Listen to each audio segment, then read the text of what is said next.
Queer-Theorie ist Herrschaftskritik, die Binaritäten anficht. Unterschiede sind komplexer als Gegensätze. Wir können Komplexität begehren und Begehren durchkreuzt heteronormative Macht. Aber Macht reguliert auch das Begehren, die Körper, die Fantasien, die Welt.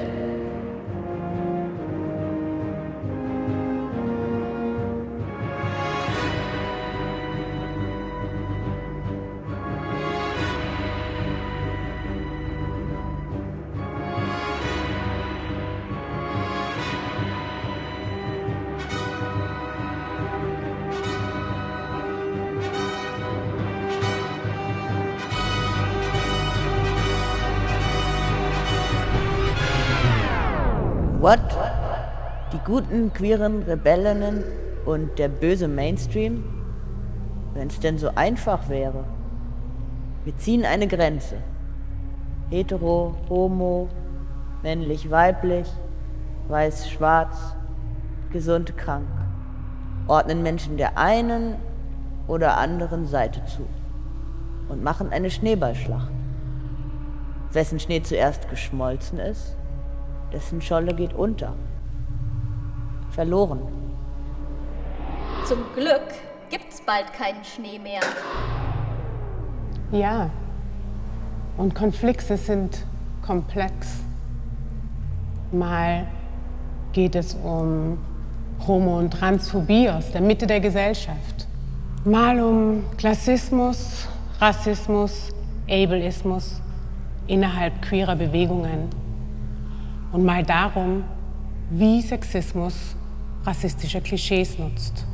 Gerade deshalb braucht es Analysen, wie sich die Doppelhelix aus Macht und Begehren je unterschiedlich ausprägt. Begehren nach Macht. Begehren durch Solidarität. Widerstand, der begehrt. Machtanalyse zeigt, dass zwischen Identitätskästchen nicht nur Grenzen gezogen, sondern Hierarchien installiert sind. Queer-Theorie fragt, verstärkt das Begehren die Hierarchien oder unterläuft es sie? Wann wird Begehren heteronormativ? Wann wird es queer? Aber auch, sind Staat und Ökonomie von Begehren durchzogen? Kennen sie nur zwei Geschlechter? Erklären sie Sex zur Staatsangelegenheit? Du redest Theorie. Andere leben und überleben in Welten, von denen du dir gar keinen Begriff machst. In Liebe, Lust oder Leid oder allem drein. Sei doch konkret. Kennst du queere Bewegungen? Welche? Mit wem teilst du deine Welt? Was weißt du vom Begehren der Kinder, die das Kobalt für dein Handy abbauen? Ja, lass uns lebensnah starten.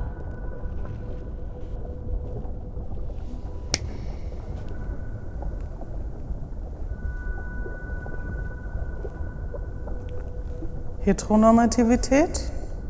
Menschen sollen sich in monogamen, heterosexuellen Paaren zusammenfinden.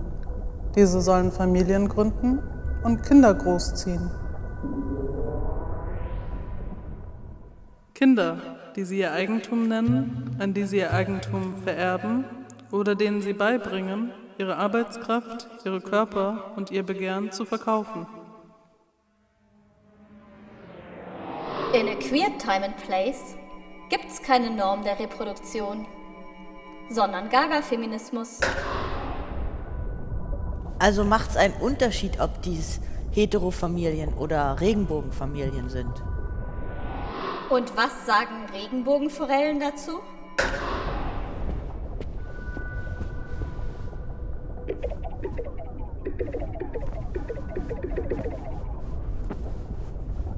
Hetero, Homo. Beides wirft die Frage auf, wie Reproduktion, Care-Arbeit und Liebesformen in globale Wirtschaft eingebunden sind. Queers sind Teil der globalen Care Chain. Philippinische Frau putzt bei weißem, schwulen Paar in Wuppertal. Die Kinder migrierter Frauen leben in Manila gemeinsam in Patchwork-Haushalten. Kontakt via Handy. In den Callcentern arbeiten indische Transpersonen.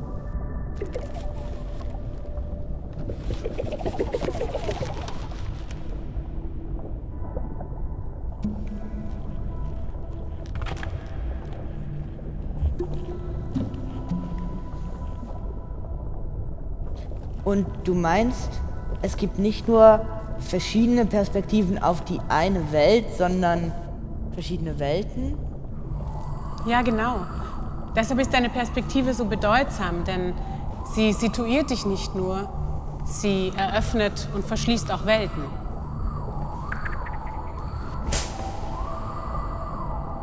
Welten sind miteinander verzahnt, aber unterschiedlich machtvoll. Queer versucht, diese Unterschiede zu benennen. Sie können zeitgleich vieldimensional sein, aber auch vieldeutig und konfliktreich. Unterschiede können intersektional analysiert werden. Analysieren, immer analysieren. Queertheorie ist zu verkopft. Menschen ertrinken, Fische fressen Plastik. Welten. Eine Welt. Viele Welten. Zu Welten gewältet werden. Zu Welten gewältet werden. Welten schaffen. Zu Welten gewältet werden. Welt werden. Queere Welten werden. Zu Welten gewältet werden. Queer Worldings.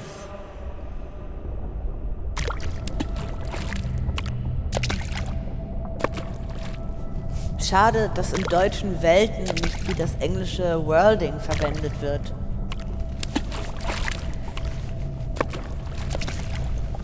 Wozu sollte das gut sein? Na, zu Welten würde die Prozesse hervorheben, durch die Welten entstehen.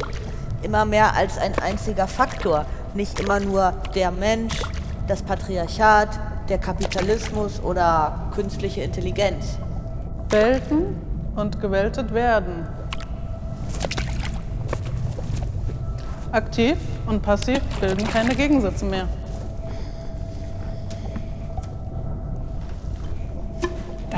Das ist mir zu harmonisch. Es geht doch schließlich um Herrschaft. Wo liegt denn dann die Verantwortung für die Veränderung? Im Begehren für andere Welten. Queeres Begehren? Ein Begehren, das neue, unerwartete Verbindungen knüpft. Orientierung ohne Orientalismus. Begehren, das sich von der Gewalt verabschiedet. Schöne Idee. Leider ist sehr oft die Nation Objekt des Begehrens. Dann stimmen auch Schwule und Lesben in das patriotische Liebeslied ein. Das nennt sich dann Homonationalismus. Oder rassistisches Begehren, das Homophobie und Hassverbrechen den migrantisierten Bevölkerungen in die Schuhe schiebt. So kann die weiße, sogenannte Mehrheit die Toleranz für sich pachten. Ich hätte Lust, die Regenbogenfahne zu fressen. Und dann? Auf welche Weise willst du dich bewegen und in welche Richtung?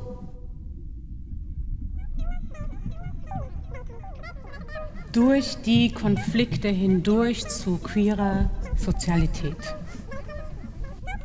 Milliarden Wesen, Einzeller, Vielzeller, nichtmenschliche Tiere und kulturell-technologische Artefakte teilen sich den Planeten.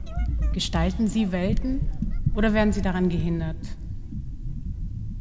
Wer gestaltet, wer behindert und wer leistet Widerstand? Können wir ökosexuell die Natur lieben, statt heteronormativ die Klimakatastrophe zu produzieren? Es braucht queere Utopien, Zukunftsvisionen, um im Durchgang durch die Vergangenheit die Gegenwart anders zu gestalten. Moving backwards als Strategie.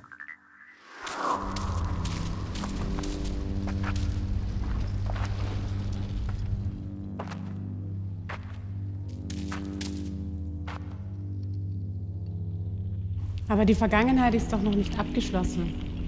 Sklaverei, Kolonialismus, NS, Eugenik wirken bis heute fort.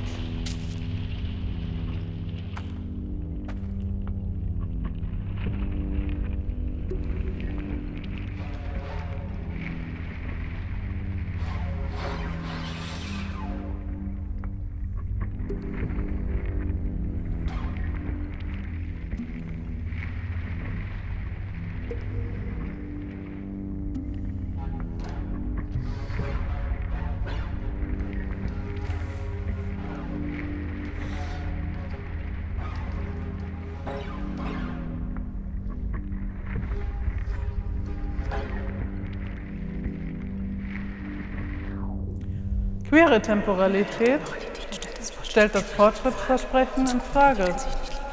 Zukunft entwickelt sich nicht linear.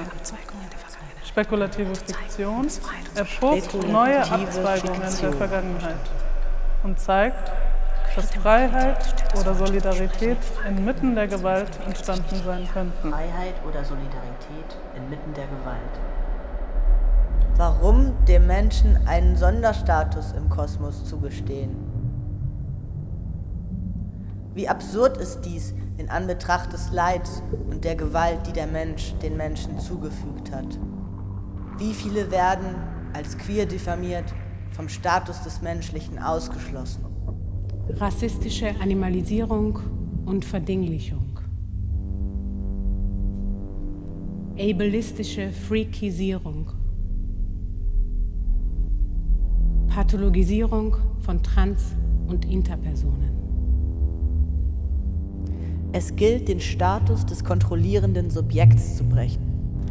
Was tun, wenn weiße, befähigte, christliche, cis-heteromaskulinität als Zeichen von Überlegenheit missverstanden wird? Eine Krise der Männlichkeit provozieren, auf Angewiesenheit und Verletzlichkeit hinweisen. Das Maskuline dezentrieren und denaturalisieren. Der klare Unterschied zwischen Mensch und Tier, Pflanze und Maschine, belebt, unbelebt, Kultur, Natur, muss ad absurdum geführt werden.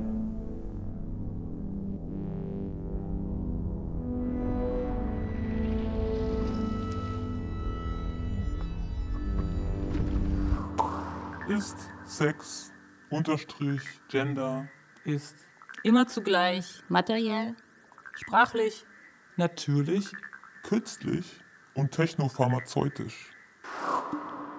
Cyborg.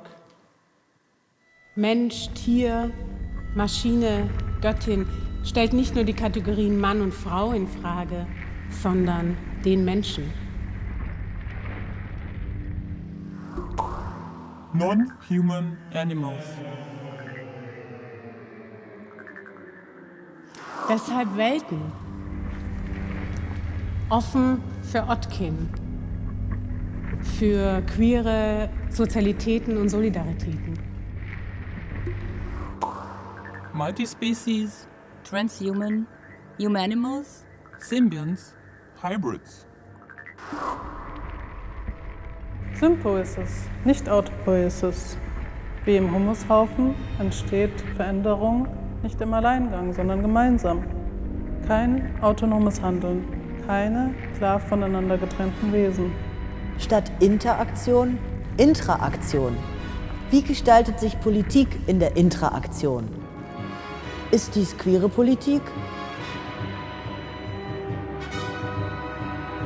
Lust an Komplexität, Konfusion und Kontakt im Konflikt. That's queer.